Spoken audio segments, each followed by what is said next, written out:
Mis estimados hermanos, estuvimos hablando hace 8 días sobre un concepto, bueno, dos, el concepto objetivo y el concepto subjetivo. Y decíamos que en teología, los teólogos hablan que el concepto objetivo se refiere a aquello que es real, aquello que es verdadero, que no tiene duda y que ha sido establecido por Dios. Y no solamente eso, sino que está fuera del sujeto humano. Son hechos reales de Dios, que no tienen contradicción. Independientemente a la experiencia o a la percepción que tenga el ser humano respecto a estas verdades. Por decir algo, Dios ha creado los cielos, ha creado la tierra, ha creado todas las cosas. Independientemente que hagan miles y miles de libros diciendo que así no fue, independientemente que todas las universidades se pongan de acuerdo a decir que así no fue, que todos los colegios digan que así no es, no significa que esa verdad deje de ser verdad. Aunque los hombres digan y hablen mucho del humanismo, que el hombre es bueno, que en el hombre hay bondad, y que hagan conferencias, que todas las carreras profesionales les incorporen materias sobre el humanismo, destacando las bondades del hombre, eso no significa que la verdad establecida cambie. El hombre es malo, el hombre es malvado, el hombre es transgresor de la ley de Dios, el hombre ofende a Dios y necesita redención. Entonces no importa el concepto ni la percepción del hombre. El objetivo es aquello que es estable, real, verdadero, establecido por Dios fuera del sujeto humano, sin importar su percepción. Y también explicamos el concepto subjetivo, que decíamos que en teología el subjetivo, o cuando refiere a subjetivo, habla de la respuesta interna del hombre, la respuesta interna del individuo, del creyente, frente a esa realidad objetiva. Es esa respuesta que sale de la parte interna del ser humano. Entonces, para que podamos resumirlo, lo objetivo es la obra de Dios establecida fuera del hombre. La obra de Dios establecida fuera del hombre. Y lo subjetivo es la experiencia interna y respuesta hacia esa obra. Por ejemplo, si un creyente que se ha arrepentido de sus pecados, que ha puesto toda su fe en Cristo, pero pasa por distintos desafíos, al punto en que ese hombre dice, siento que no soy salvo, siento que tal vez no le pertenezco a Dios. Pregunto, ¿eso cambiaría lo que Dios ha hecho? No lo cambiaría. Entonces, en nuestra vida cristiana debemos distinguir dos cosas: lo que Dios ya hizo y lo que nosotros debemos vivir, lo que nosotros debemos hacer. A eso es lo que hemos llamado objetivo y subjetivo. Objetivo, lo que Dios hizo. Lo que Dios hizo no tiene cambio, no varía. Es verdad siempre, aunque no lo sienta el hombre o aunque lo perciba diferente el hombre. Eso no cambia. Si Dios lo hizo, Dios lo dijo, será firme para siempre. Y estas cosas que Dios ha establecido, que no cambian, están fuera del hombre. Y lo subjetivo es la respuesta. Esta respuesta que habíamos dicho hace 8 días, esta respuesta puede variar. puede crecer, se puede debilitar. La experiencia diaria respecto a estas verdades. Hermanos, busquemos Hebreos 10:10. Vamos en un resumen pequeño de lo que vimos. Hebreos 10, versículo 10. Hebreos 10, versículo 10. Dice así.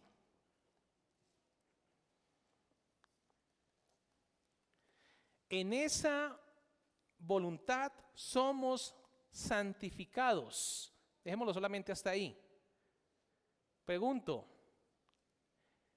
¿es objetivo o es subjetivo? Levanten la manita, levanten la mano el que vaya a hablar. Hermano Arturo, ¿es objetivo o es subjetivo? Tenga en mente, somos santificados.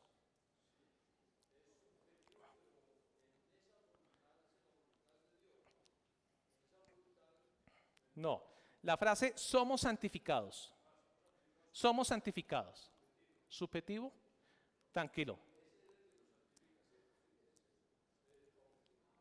Señor, ¿es qué? ¿Vale? ¿Listo? Muy bien. Mi hermana.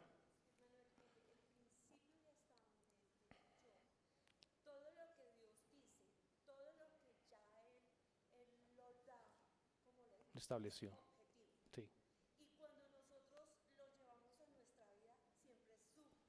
Exactamente. Esa es la diferencia. Esa es la claridad. Así es.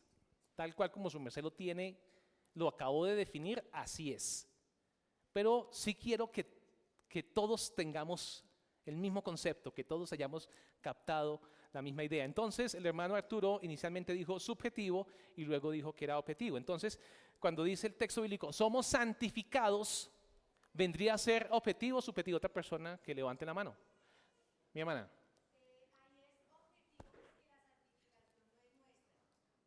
Ok. Gracias, mi hermana. Correcto, así es. Otro texto. Busquemos Romanos 12:1. Romanos 12:1. Dice, así que hermanos, os ruego por las misericordias de Dios que presentéis vuestros cuerpos en sacrificio vivo, santo, agradable a Dios, que es vuestro culto racional. Presentéis vuestros cuerpos. Entonces, ¿es objetivo o es subjetivo? Levanten la mano, levanten la mano. Levanten la mano, hermano. Vale. Hermano Carlos, ¿por qué es subjetivo?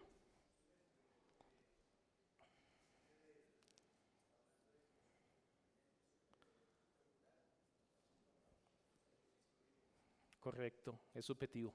Vale. Romanos 5:1, ya que estamos en Romanos 5:1, dice, justificados pues por la fe tenemos paz para con Dios por medio de nuestro Señor Jesucristo. Justificados. Luego dice, tenemos paz. ¿Objetivo o subjetivo? No me contesten, levantan la mano, por favor, hermano.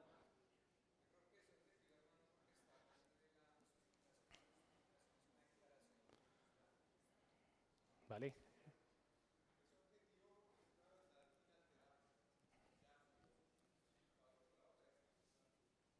¿Vale? Es objetivo. Muy bien. Veamos otro ejemplo. Primera de Corintios. No, miremos Hebreos 12:14. Hebreos 12:14.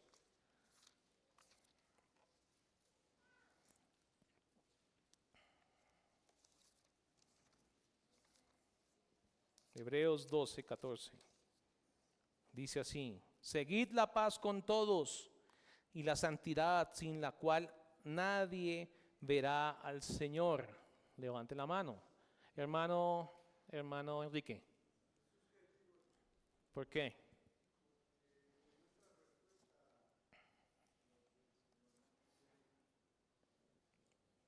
Requiere nuestro esfuerzo, ¿cierto? requiere nuestro esfuerzo. Correcto, mi hermano, es subjetivo. Muy bien, muy bien. Vamos a mirar. No, dejémoslo ahí. Entonces, hermano Arturo, cuando decimos somos santificados,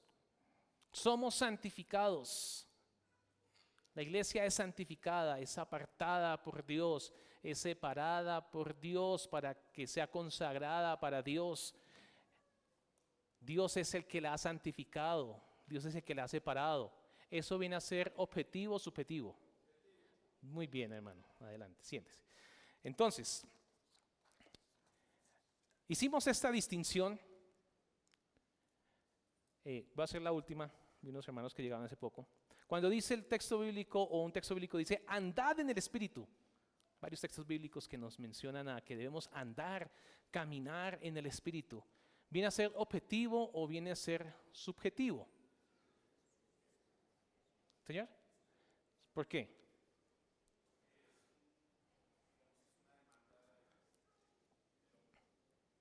Vale. Listo. Vale. Creo que ya quedó bastante claro. Listo, mis hermanos. Entonces, vimos hace 8 días también el tercer punto, al cual titulamos la santidad de la iglesia implica una relación exclusiva con Dios. Y allí hablamos de la implicación subjetiva.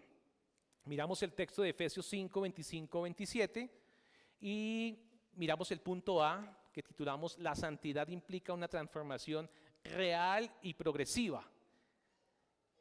Vimos 1 Corintios 3, 16, 17. Pasamos al punto B, que fue la santidad de la iglesia implica una distinción visible respecto al mundo. Luego pasamos al C, que fue la santidad de la iglesia tiene un propósito glorioso y final. ¿Sí vamos ahí o vamos? ¿Quedamos en el B o en el C? En el B. La santidad de la iglesia implica una distinción visible respecto al mundo. Miramos 1 de Pedro 1, 15, 16.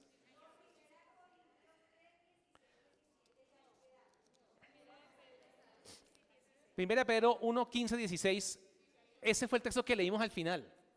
Sí, leámoslo nuevamente. Dice así: sino como aquel que os llamó es santo, sed también vosotros santos en toda vuestra manera de vivir, porque escrito está, sed santos porque yo soy santo.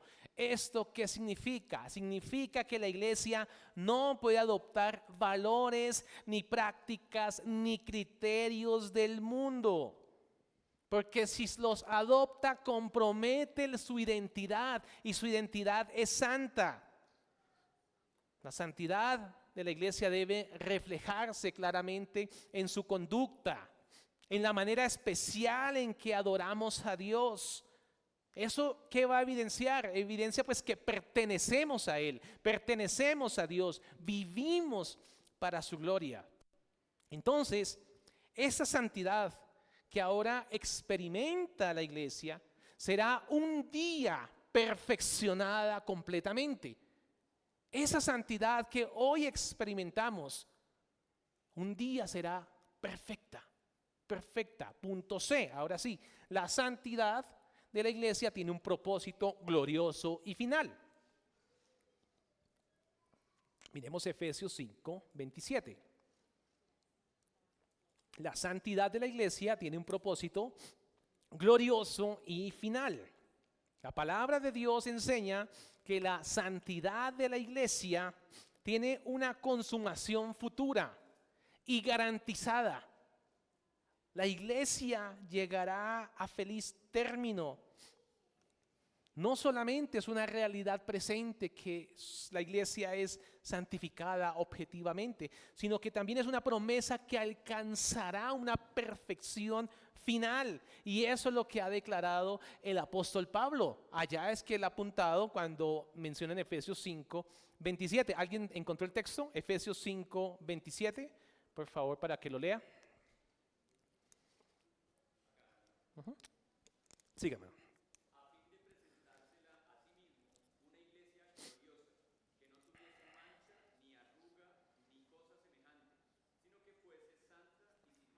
Gracias, mi hermano. Este texto bíblico nos está mostrando que la obra de santificación de la iglesia no quedará incompleta. Lo que Dios ya empezó con su iglesia lo llevará a una perfección absoluta. La santidad de la iglesia descansa completamente en su obra planeada. El Padre ha planeado esta bendición tan grande para su iglesia. La ha realizado por el Hijo y es aplicada por su Espíritu. Y finalmente todo será para su gloria. Precisamente porque esta santidad es real. La iglesia tiene una responsabilidad muy importante. ¿Y cuál es? Preservarla. Nos lleva al punto D. La santidad de la iglesia implica una responsabilidad colectiva. La santidad de la iglesia implica una responsabilidad colectiva. La santidad de la iglesia implica una responsabilidad colectiva. No es únicamente un llamado individual. Claro, los individuos, cada piedra viva tiene su obligación de santificarse en el Señor, pero estamos hablando que es una responsabilidad colectiva, comunitaria. Todos tenemos que trabajar y apuntar hacia ello. La iglesia como cuerpo debe de velar por la pureza en la adoración del culto a Dios. Debemos exhortarnos mutuamente en que ofrezcamos juntos un mejor culto al Señor, que preservemos y perseveremos en la fidelidad a la palabra de Dios y que el culto exalte y glorifique el nombre de Dios. Es una responsabilidad de todos como iglesia. El texto que leímos hace un momento, Hebreos 12:14, se lo recuerdo. Seguid la paz con todos y la santidad sin la cual nadie verá al Señor. Responsabilidad colectiva. Todos, toda la iglesia verá al Señor y toda la iglesia tiene la obligación, o tenemos la obligación de velar por estas cosas, de preservar estas cosas. ¿Y esto qué implica para la iglesia? Esto implica una disciplina espiritual. La iglesia requiere una disciplina espiritual. Que seamos disciplinados en los medios de gracia. Que seamos disciplinados en el estudio de la verdad y de la palabra de Dios. Que seamos disciplinados en cada elemento del culto, en adorar, involucrando todo nuestro ser. También implica un cuidado doctrinal. Cuidar la palabra, cuidar la verdad de Dios. Es un compromiso serio para darle la gloria a Dios. Es un compromiso serio que tiene la iglesia para que Dios sea glorificado. No es opcional la santidad. No es opcional. Hace parte de la esencia de la iglesia y de la misión de la iglesia. Comprender que la iglesia es santa refuerza esta responsabilidad. Ser santa implica estar apartada exclusivamente para Él, solamente para Dios. Porque tenemos una relación única con Él, única con Dios. Nuestra respuesta, consagrarnos a Él. La iglesia no pertenece al mundo, no le pertenece, no es una institución que pertenezca al mundo, no, le pertenece al Señor. Y como le pertenece al Señor, no puede imitar las formas en que el mundo hace sus cosas, especialmente en la adoración. Llegamos a las aplicaciones. Pueden poner allí los que están tomando nota. Primera aplicación. Mis hermanos, establecer qué es objetivo y qué es subjetivo no es solamente una clasificación. No es solamente clasificar, esto es objetivo, esto es subjetivo. No es simplemente una mera clasificación. Una clasificación sin importancia. Algunos pueden decir, bueno, pero ¿a mí de qué me sirve saber qué es objetivo y qué es subjetivo. Pues igual, para mí es casi lo mismo. Entonces yo puedo preguntar, ¿qué pasa cuando una persona enfatiza todo en lo objetivo o todo en lo subjetivo y no tiene el equilibrio? Entonces, ¿qué pasaría? Pensemos por un momento, ¿qué pasaría si una persona se enfoca solamente en lo objetivo y enfatiza solamente el objetivo? ¿Quién puede decir algo? ¿Qué pasaría, hermano Jorge?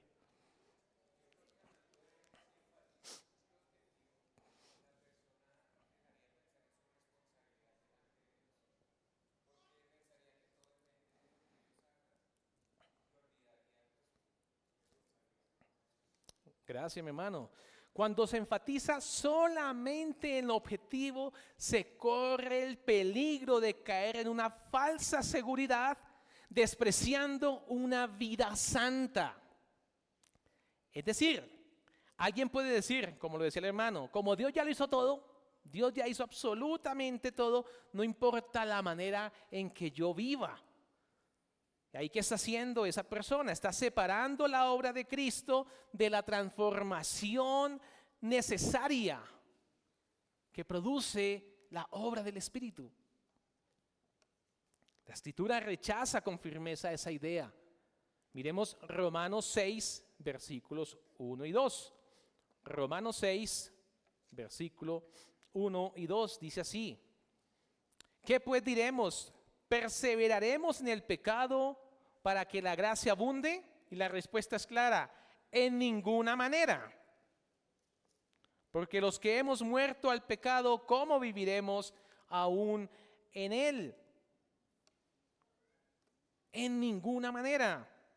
Esto muestra que la gracia que ha salvado a ese individuo, a ese hombre, a esa mujer, esa misma gracia lo transforma.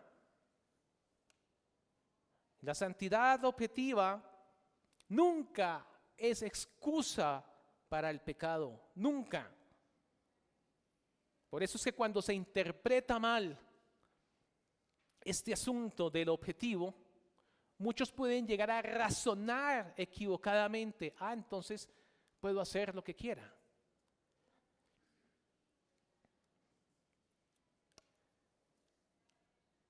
En Primera de Juan 3:6, también nos dice que todo el que permanece en él no peca.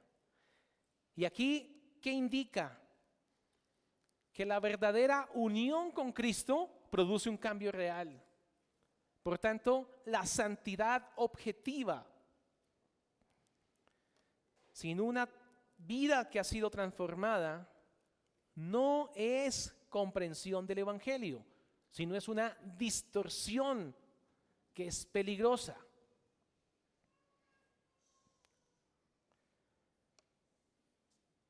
Ahora pregunto lo siguiente: ¿qué pasaría si una persona se inclina o enfatiza solamente lo subjetivo? ¿Quién me puede levantar la mano? Mi hermana.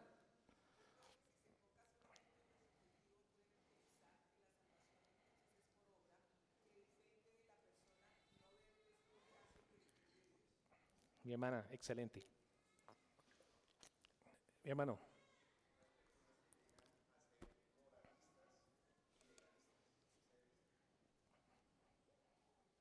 Gracias, mis hermanos. Cuando se enfatiza solo lo subjetivo, el creyente puede caer en ese legalismo, pensando que su aceptación delante de Dios depende de su desempeño espiritual. ¿Y esto qué le puede producir a ese creyente? Le puede producir la ansiedad de estas cosas, de estas cosas espirituales, el orgullo, ¿no? El orgullo de hago esto, hago aquello, o desesperación si pasan situaciones y lo llevan a ese punto. Y tal vez algunos vivimos en algún momento en esos dos escenarios. Cuando ponemos la mirada en las obras, y no en Cristo, sufrimos. Y nos desenfocamos. La palabra de Dios establece que la base de nuestra aceptación es completamente externa a nosotros. Gálatas 2:16. Gálatas 2:16.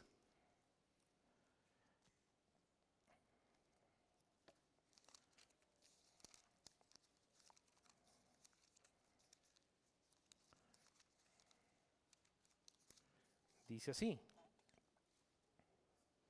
sabiendo que el hombre no es justificado por las obras de la ley, sino por la fe de Jesucristo, nosotros también hemos creído en Jesucristo para ser justificados por él, justificados por la fe de Cristo y no por las obras de la ley, por cuanto por las obras de la ley nadie será justificado.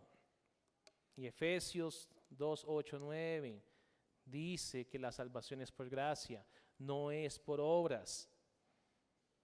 La palabra de Dios nos está mostrando que la vida santa es el resultado de la salvación, no es su causa, es el resultado. Cuando se pierde esta distinción, la santidad deja de ser fruto de la gracia y se convierte en un intento humano de ganar el favor de Dios. Esto contradice el Evangelio. Entonces, en muchos escenarios se puede ver que para ser aceptados, entonces van a todas las reuniones, todos los cultos, todas las oraciones, porque necesita ser aceptado. Necesita ser aceptado. Pero allí no está involucrado el corazón de manera equilibrada. Segunda aplicación. Si la iglesia es santa por definición divina, entonces no puede adorar según su propia voluntad. La iglesia no se pertenece a sí misma, sino que ha sido apartada para Dios. Por tanto, su culto no puede surgir de preferencias humanas. El culto no puede surgir de mis gustos. El culto no puede surgir de la cultura. Tampoco puede salir de estrategias. No. La iglesia ha sido comprada por Dios.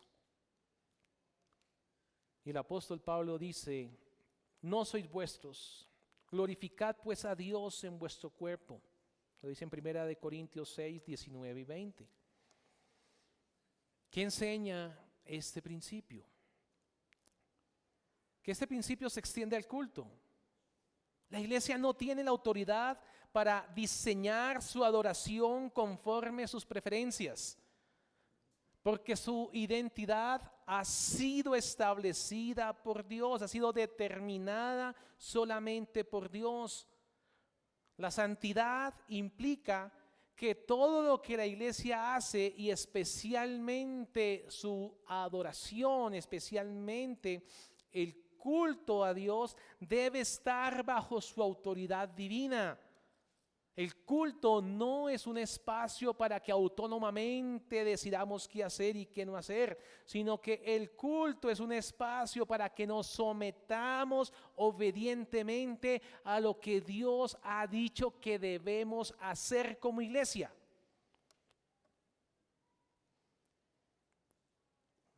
Entonces, la adoración debe estar determinada exclusivamente por lo que Dios ha revelado en su palabra.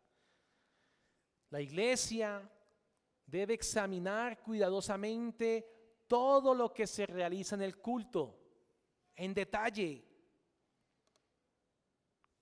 No preguntando: esto es atractivo, hagámoslo. Es que esto puede funcionar, hagámoslo. No, solamente lo que ha sido ordenado por Dios.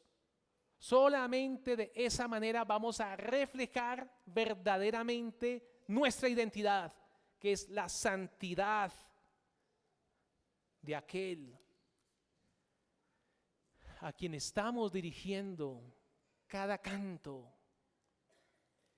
la lectura de la palabra, la oración. Solamente aquel a quien estamos dirigiendo cada elemento. Tercero,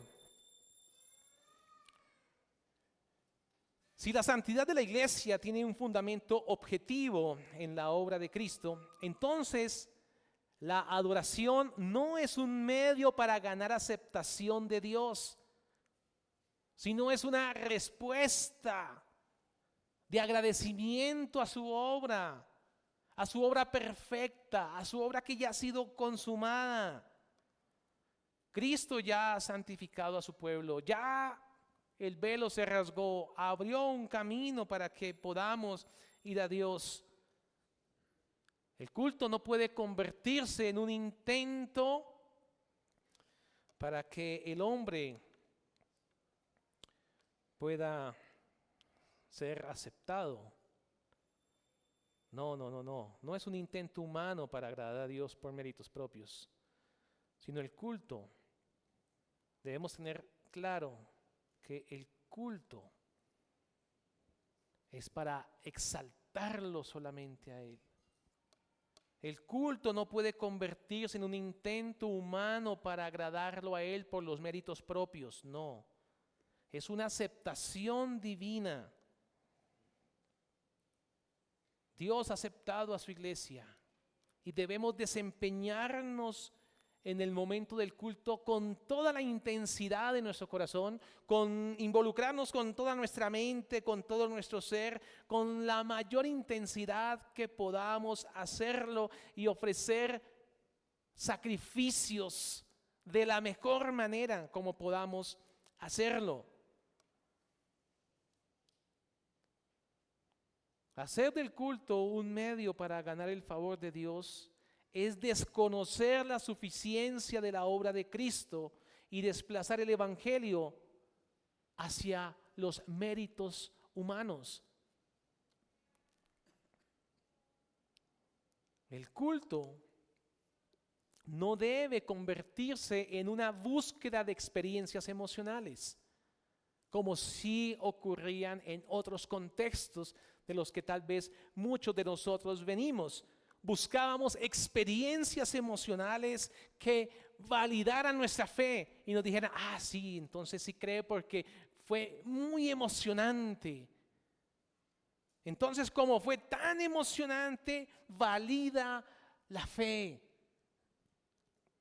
Eso es lo que se buscaba tal vez en otros contextos carismáticos. Y no debe convertirse en una búsqueda de experiencias emocionales. La palabra de Dios advierte claramente sobre el peligro de confiar en nuestro corazón. Nuestro corazón no es apto para el criterio espiritual. Engañoso es el corazón más que todas las cosas y perverso. Y en Proverbio dice, el que confía en su propio corazón es necio. Así que las emociones, aunque acompañan la fe, no son el fundamento seguro para evaluar la adoración a Dios. La adoración se orienta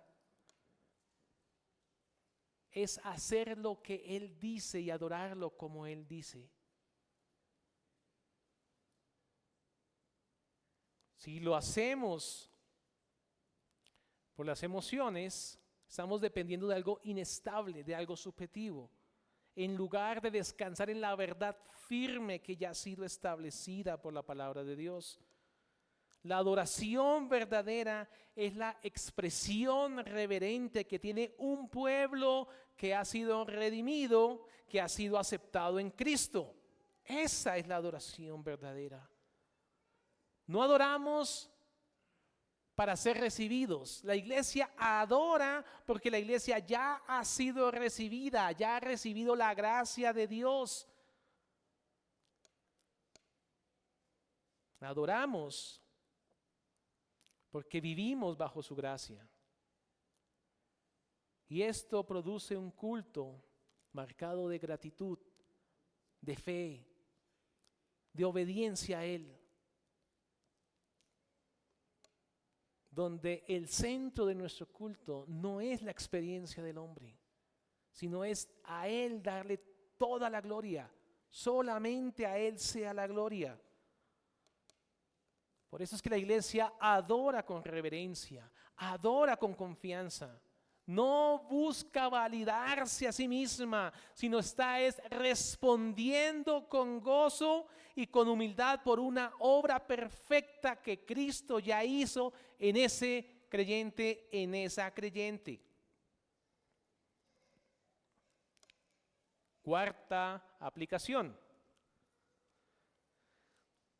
Si la santidad implica una transformación real en la vida del creyente, entonces la adoración debe ser coherente con esa transformación. ¿Qué quiere decir aquí? Que no es posible vivir conforme a los valores del mundo y al mismo tiempo pretender ofrecer un sacrificio agradable a Dios. La vida de quien adora, la vida de aquellos que son piedras vivas, aquellos que somos la iglesia, aquellos que hemos sido redimidos por la gracia de Dios, tenemos que ser coherentes con esa transformación. No es posible que vivamos en los valores del mundo y al mismo tiempo ofrecer sacrificios a Él. Quien adora y la adoración están unidas. Por ello, el principio regulador no solamente hace un orden del culto, sino que también exige un corazón. Exige un corazón, involucrar completamente el corazón, una vida conforme a Dios. La verdadera adoración brota de una vida que ha sido transformada por la gracia de Dios. Se necesita un corazón involucrado allí para que le dé la gloria a Dios. Quinta y última. Si la iglesia es un templo santo en el Señor, su adoración debe ser reverente. O sea que nuestra adoración a Dios debe ser reverente, debe ser ordenada. Debe ser completamente distinta a todo lo que hace el mundo. El culto no puede ser tratado como algo común, porque no es algo común, es algo que ha sido establecido por Dios, así que es algo santo. No es un culto que entretenga a la gente, no debe ser un espectáculo, sino que es un culto en el que se debe reflejar la pureza y la gloria solamente a Dios. Por eso es que no debemos imitar las formas ni los criterios del mundo.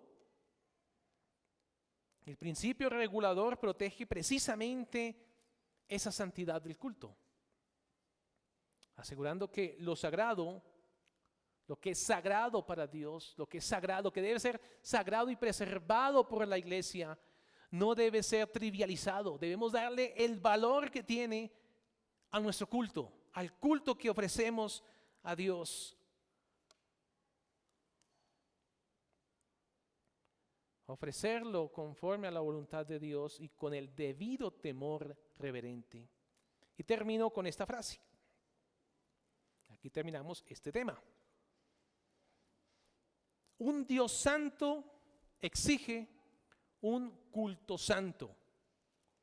Y un culto santo solo puede ser el que Él mismo ha establecido. Repito, un Dios santo exige un culto santo. Y un culto santo solo puede ser el que Él mismo ha establecido. Oremos, mis hermanos. Padre Celestial, te damos gracias por tu palabra que transforma el alma, que cambia los pensamientos, que los ajusta a tu voluntad, a tu verdad.